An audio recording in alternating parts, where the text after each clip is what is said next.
मी 31 डेजचं challenge घेतलेलं आहे. आजचा डे आहे 17. मंडळी, शुभ सकाळ सगळ्यांना.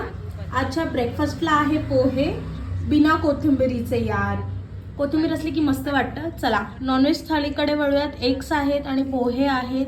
व्हेजमध्ये पोहे आहेत. त्यानंतर टिफिनला मी पावट्याची भाजी विथ शेंगदाण्याचं कूट असं बनवलेली आहे आणि इथे चपाती आणि हा टिफिन रेडी आहे. चला तर मग या नाश्ता करायला. तुम्हाला तर माहिती आहे, माझी जेव्हा तब्येत ठीक नसते तेव्हा मला चहा पिण्याची खूप ओढ लागते. त्याच्यासोबत काहीतरी डिप करायला आवडतं.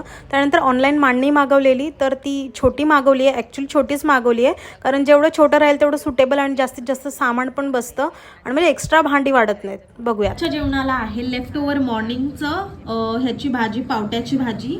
त्यानंतर कुकुंबर सॅलडमध्ये. त्यानंतर लोणचं हे मॅन्डेटरी आहे, त्याच्याशिवाय जेवणाला चव येत नाही अहो आणि मला. सो येस, आपला व्हेज पुलाव बनलेला आहे. Share, subscribe.